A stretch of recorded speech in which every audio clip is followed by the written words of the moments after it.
Salut les artistes, comment allez-vous? Moi ça va très bien.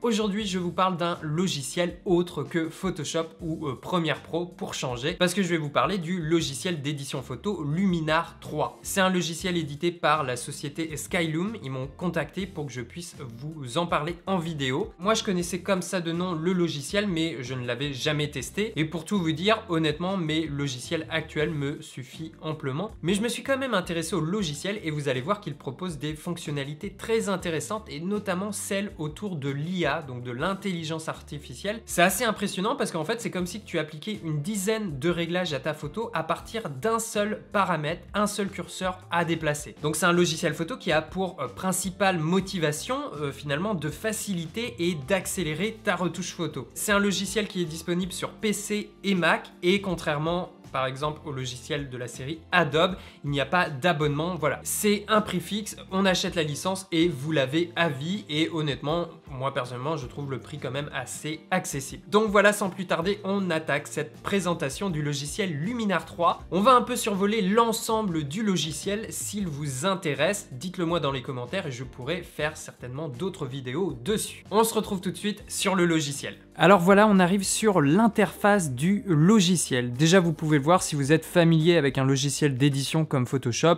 on va pas être perdu. Dans un premier temps, je vais aller chercher mes images, donc il y a plusieurs possibilités pour ça. À droite de l'interface, on a la bibliothèque, c'est là que seront référencées vos images, vos dossiers dans le logiciel. Donc on peut par exemple ajouter un dossier, pour ça on va sur l'onglet bibliothèque, ajouter un dossier. Ensuite on sélectionne bien notre dossier, donc moi je me suis préparé quelques images pour illustrer cette vidéo. Voilà celui-là, ok. Et là j'ai toutes les images de mon dossier qui s'affichent dans mon logiciel, un peu comme dans Lightroom. Et à droite, dans ma bibliothèque, eh bien j'ai maintenant mon dossier Rush Photo. Et ce qui est bien, c'est que maintenant ce dossier est synchronisé au dossier de mon disque dur. Donc désormais, si je rajoute une photo dans le dossier racine de mon ordinateur, eh bien elle va aussi s'importer automatiquement sur le logiciel. Bon, par contre, faut le dire, il y a quand même un petit délai, ça prend un petit peu de temps à apparaître dans l'interface. Peut-être que c'est lié aussi au fait que ça soit un fichier RAW. En parlant de fichier RAW, petite précision, pour l'instant le CR3, le RAW Canon compressé, eh bien il n'est pas supporté par le logiciel. Mais la société Skyloom m'ont dit qu'ils devraient l'intégrer prochainement. Donc pour l'instant j'ai rajouté un dossier au logiciel. À droite, si je fais un clic droit sur mon dossier, je peux importer les images d'un autre dossier dans celui-là,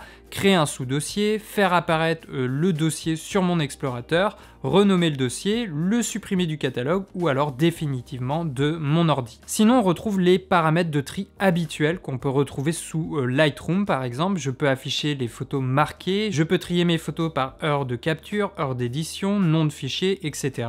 Je peux attribuer une ou plusieurs étoiles à mes photos. Tout en haut, je peux manipuler l'affichage de mes images. Par défaut, je suis sur moyen, j'ai petit, grand format ou alors la plus grande. Je peux changer l'interface en mode affichage unique, comme ça on peut naviguer facilement entre nos différentes photos. Par contre, on ne peut pas diminuer ou agrandir la taille d'une fenêtre comme c'est possible déjà de le faire sur Photoshop. Tout à droite, on a vu, on est sur bibliothèque. Si maintenant je vais sur édition, ça va me passer automatiquement justement sur cet affichage d'édition de travail. Et j'ai mon panneau de retouche qui apparaît du coup à droite. C'est comme sur les logiciels Adobe, pour les habitués, on n'est pas dépaysé. Alors en haut de l'interface, on peut choisir les éléments qu'on souhaite afficher à l'écran. Juste à côté, je peux faire par exemple disparaître le panneau des filtres, je peux zoomer dans mon image facilement. Ça marche également par défaut avec la molette de la souris. Juste à côté, c'est le bouton qui nous permet de faire un avant-après retouche. Alors là, il se passe rien parce que je n'ai pas encore appliqué de correction. Mais si j'applique vite fait une retouche, voilà, comme ça, et bien maintenant, si je fais avant-après, voilà, on voit bien la différence. Par contre, il ne faut pas juste cliquer, mais bien rester appuyé sur le bouton. Sinon, dès que tu relâches la pression, l'aperçu avant va disparaître. Et puis juste à côté, on a une autre version du avant-après en comparaison sur la même photo. D'ailleurs, on peut déplacer cette petite barre de comparaison. Voilà, pourquoi pas, ça peut être pratique. Encore à côté, j'ai un petit onglet à dérouler avec quelques outils. J'ai mon outil classique de recadrage, ça va modifier l'interface. Donc je peux manipuler classiquement le recadrement, je peux le réinitialiser. J'ai également toute une série de ratios proposés par le logiciel, donc ça c'est cool, 16/9, 4/3, format carré, et il y a même le format de couverture Facebook. Après, chacun de ces outils peuvent être activés avec un raccourci qui nous est déjà indiqué à l'écran. Ensuite, on a la transformation libre. D'ailleurs, c'est le même raccourci que celui pour changer la taille d'un calque avec Photoshop. Donc là, on fait ce qu'on veut. Je peux changer la taille de mon image et tu vois, si je valide, j'ai bien une composition sous mon image qui conserve les proportions originales de la photo, un peu comme sur Photoshop. Outil suivant, c'est l'outil de duplication. Si vous êtes un habitué de Photoshop, vous savez comment ça fonctionne. Bon, ça rame un peu pour moi, là c'est le cas de le dire. On peut changer la taille de l'outil. Ensuite, dans l'utilisation, c'est assez simple. On sélectionne une zone de référence, puis on va dupliquer cette zone justement à l'endroit ciblé. Bon voilà, par contre là ça galère un petit peu, c'est pas aussi fluide que par exemple sur Photoshop. Alors je vous laisse découvrir un petit peu ces différentes fonctionnalités. Après, je pense pas que celle-là c'est une fonction qu'on va beaucoup utiliser sur ce logiciel. En tout cas, c'est pas le but premier. Par contre, une chose qui est intéressante, c'est qu'une fois que tu as validé cette duplication, le tampon il va s'appliquer de manière indépendante sur un calque de réglage. Et ça, c'est top si je veux le supprimer par exemple. Également, ce que j'aime bien, c'est qu'on peut changer d'espace de travail. Tout à l'heure, je l'ai fait très rapidement pour aller chercher mes paramètres de retouche classiques. Donc on a par exemple l'interface professionnelle. Je vais retrouver les réglages habituels que j'ai sur Photoshop ou Lightroom. Les hautes lumières, les ombres, les blancs, les noirs, la clarté. J'ai un onglet pour débruiter mon image ou encore pour renforcer la netteté, les paramètres de couleur. On retrouve les fonctions IA dont je vous ai parlé en début de vidéo, mais je vais vous les tester juste après. Un petit peu de patience. On peut supprimer les teintes, les couleurs dominantes d'une image. Ça, c'est assez pratique. Ils ont un onglet qui s'appelle Contraste avancé qui va cibler la retouche par niveau de ton. On a une courbe RGB, les réglages de nuances de saturation et de luminance, le virage partiel, une table de correspondance pour charger une lutte. Bref, on peut dire qu'il y a vraiment plein de réglages et à la fin, si vous êtes content de votre touche, vous pouvez créer le look luminar pour appliquer cet ensemble de réglages sous la forme d'un filtre à une série de photos. Je reviens à mes espaces de travail, il y en a donc vraiment plusieurs. On a le rapide et impressionnant, j'aime bien la traduction d'ailleurs, et justement celui-là, c'est lui qui va faire apparaître les fonctions IA, donc d'intelligence artificielle. Limite, on ne pourrait utiliser que ça et quand même avoir un résultat satisfaisant. Alors regardez, je vais changer de photo, je vais prendre une photo un petit peu compliquée au niveau de la dynamique, voilà, celle-là par exemple. On va commencer par voir le premier paramètre AI, le Accent AI Filter 2.0, c'est un peu la fonction phare de Luminar 3, vous allez voir. En plus, Luminar vient de mettre à jour cette fonction, la 2.0, elle vient de sortir il y a justement quelques jours. Et regardez, le résultat est quand même assez bluffant. En fait, on a tout un tas de paramètres qui ont été appliqués à partir d'un seul paramètre, à partir d'un seul curseur. On a évidemment un traitement au niveau des ombres, il préserve également nos hautes lumières. En même temps, il y a certainement aussi une sorte de clarté et de correction du voile.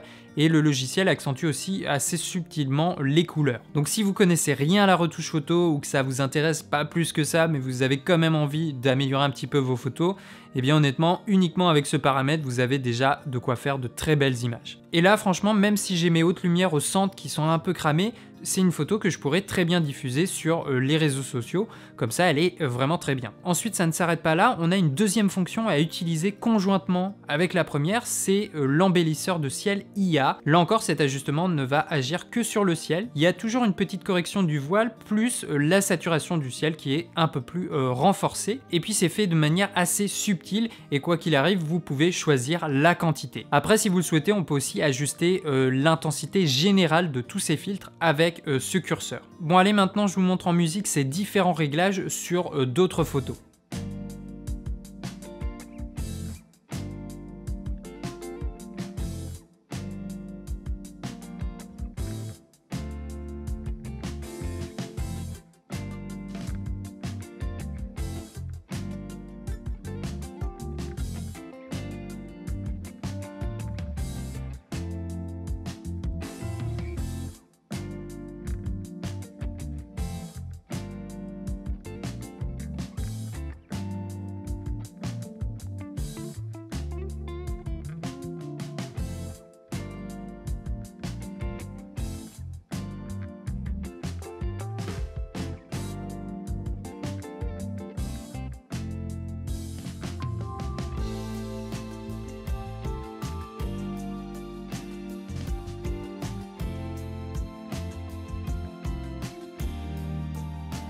Au niveau des portraits, on peut également utiliser Accent, donc ça fonctionne plutôt bien, surtout avec cette toute dernière version, l'intelligence artificielle va préserver beaucoup plus les tons de la peau. D'ailleurs en extérieur, on peut le voir, c'est surtout l'environnement, les vêtements qui sont modifiés et le visage lui reste assez préservé. Après, bien sûr, on peut toujours rajouter un petit peu de vibrance, un petit peu de clarté. Également, vous n'êtes pas obligé de vous restreindre aux paramètres proposés par l'espace de travail choisi. On peut cliquer sur ajouter des filtres et à partir de là, on va pouvoir ajouter, sélectionner tous les paramètres qui sont proposés par le logiciel. Et il y en a quand même pas mal. Donc je peux appliquer par exemple un deuxième filtre Accent si jamais vous trouvez que le premier n'était pas suffisant. Si vous traitez plusieurs photos, plusieurs séries, il est possible de copier et de synchroniser la retouche d'une photo à l'ensemble des photos sélectionnées. Donc vous sélectionnez la photo retouchée, puis vous faites CTRL A pour sélectionner toutes les photos. Puis ensuite à l'onglet Images, on va sur Ajustements et on va cliquer sur Synchroniser les ajustements. Mais voilà, le logiciel Luminar est en train d'appliquer cette retouche à l'ensemble des photos. Si je reviens à mes différents effets, différents paramètres, je peux aller chercher par exemple l'effet éclat, chaleur. Je peux rajouter un flou artistique par exemple.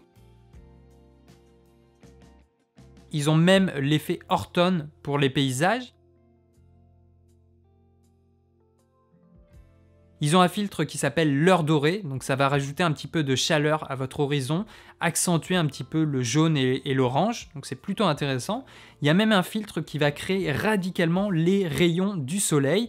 Vous pouvez d'ailleurs le positionner où vous le souhaitez dans votre image. Et en plus, on a l'impression qu'il passe derrière les nuages. En fait, le logiciel détecte automatiquement la matière, le sujet qui est devant et va un petit peu ajuster son intensité en fonction. Alors au début, ça fait très gadget, mais attendez un petit peu, on peut vraiment le régler sous plein d'aspects. On peut modifier son intensité, son rayon, le nombre de rayons. Voilà, il y a plusieurs paramètres et à la fin, l'effet est beaucoup plus crédible. On a encore l'effet spectaculaire qui est une sorte d'ajustement de la clarté avec un peu plus de possibilités. Là encore, c'est un effet assez intéressant. Si je veux accentuer les teintes vertes de ma photo, je peux utiliser par exemple le filtre accentuer le feuillage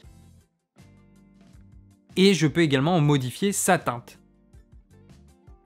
Donc voilà, si je vous remonte le avant-après, on a quand même très vite réussi à développer une superbe photo avec une belle plage dynamique sans utiliser finalement aucun masque. Ensuite, on peut également utiliser les Luminar Looks que propose le logiciel. Ça permet d'appliquer comme un preset un ensemble de réglages très rapidement. Donc il y a plusieurs catégories, je ne vais pas tous les faire. On a la catégorie essentielle par exemple. Je peux appliquer AI Image Enhancer qui va utiliser principalement les ajustements d'intelligence artificielle qu'on a vu un petit peu plus tôt. Alors là, c'est peut-être un petit peu trop, mais vous voyez quand même le avant-après et tout ça en un seul clic. Après, il faut essayer les autres. On a du noir et blanc, un petit peu de contraste, le Haze Removal, le Mood Enhancer. Là aussi, c'est très beau, j'aime bien. On a l'amélioration de portrait, le Remove Color Cast qui va donc réduire la couleur dominante, l'accentuation du ciel, le Soft Airy qui a un effet un petit peu féerique ou à l'inverse Super Sharp, donc quelque chose de très défini. Et puis voilà, donc il y a vraiment plein de catégories. Vous voyez, il y a la catégorie portrait, paysage. Voilà, je vous laisse un petit peu explorer tout ça. Alors après, c'est vrai, le logiciel a peut-être pas la même stabilité que peuvent avoir Photoshop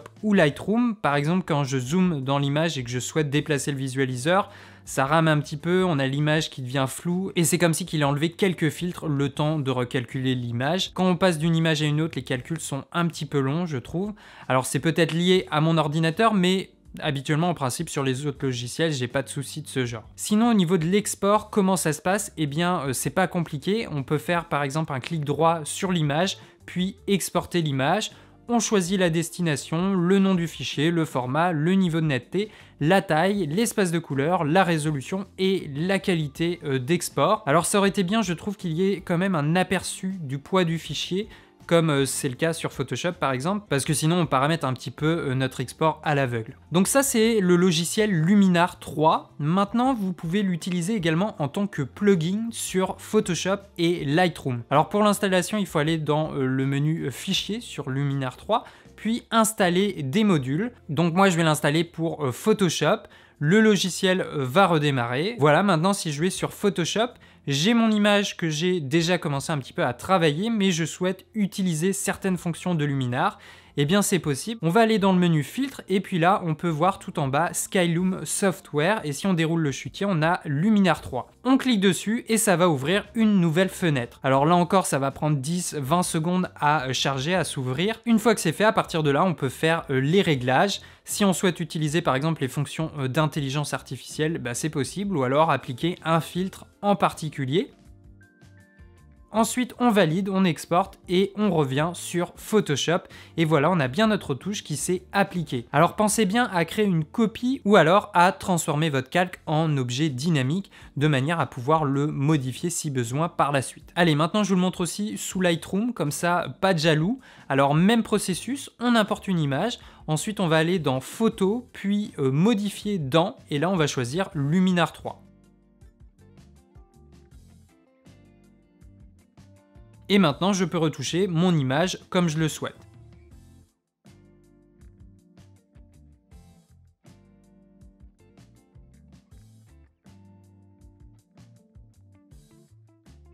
Une fois qu'on a terminé, encore même chose, on applique les réglages et il va réexporter l'image.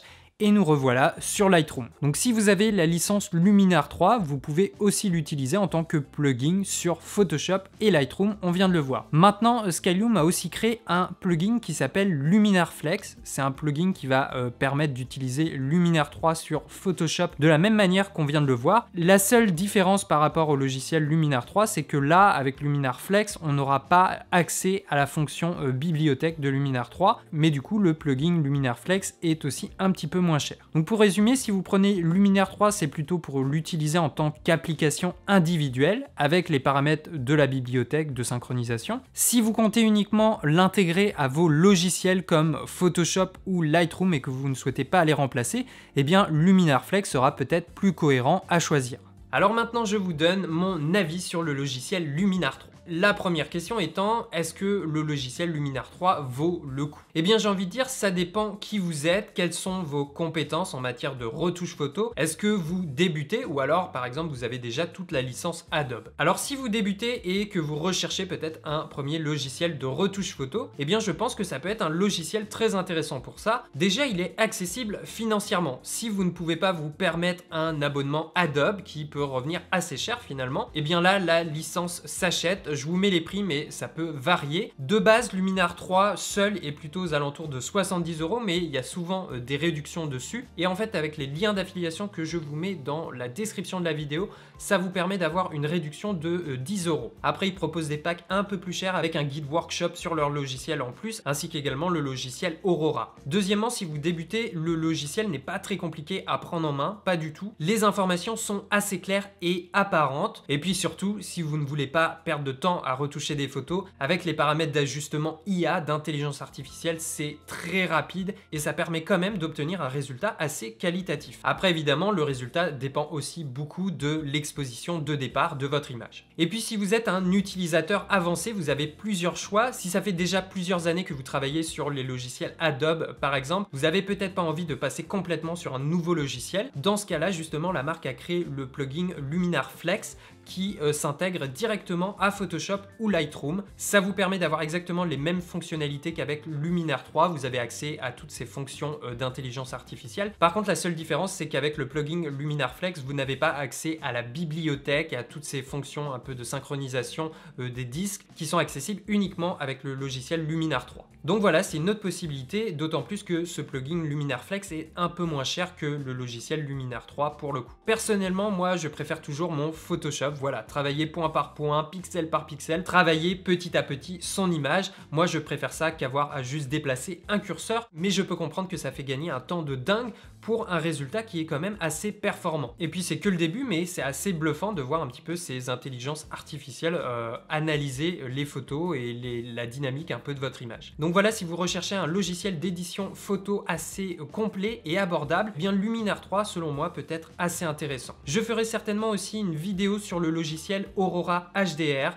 Ça a l'air assez intéressant, notamment pour la photo de paysage, d'intérieur. C'est un logiciel qui est aussi développé par la société Skylum. Donc voilà, j'espère que cette vidéo vous a plu. Je sais que tout le monde ne peut pas se permettre un logiciel comme Photoshop ou Lightroom. Donc je vais essayer de vous tester aussi ces différentes solutions qui sont proposées sur le marché actuellement et qui sont peut-être un peu plus accessibles. Donc comme je vous l'ai dit, dans la description de la vidéo, vous avez tous les liens renvoyant aux différents logiciels. Donc vous avez le lien vers Luminar 3, le lien vers Luminar Flex et je vous mets aussi Aurora. Et il y a aussi un lien vers AirMagic. Alors je vais pas le tester, mais c'est encore une autre solution qui est proposée par la société Skyloom. On retrouve ces fonctionnalités d'intelligence artificielle et c'est un logiciel qui est dédié spécifiquement à la retouche de photos de prise de vue aérienne. Et donc voilà, si vous passez par ces liens, vous avez 10 € de réduction pour vos achats. Sachez également qu'il y a une version d'essai gratuite pour ces logiciels. Donc voilà, vous pouvez les tester en toute sérénité. Si vous avez acheté ces logiciels ou alors que vous les possédez déjà, n'hésitez pas à me dire dans les commentaires ce que vous en pensez, qu'est-ce qui vous a plu, qu'est-ce qui vous a déplu. Dites-moi aussi peut-être si vous avez un logiciel d'édition de photos ou pourquoi pas de vidéos que vous aimeriez me voir tester sur la chaîne. J'essaye toujours d'être au maximum à votre écoute. Voilà, évidemment, vous connaissez la routine de soutien en 3 clics, enfin en 2 clics si vous êtes déjà abonné à la chaîne parce que sinon en fait vous vous désabonnez et ça serait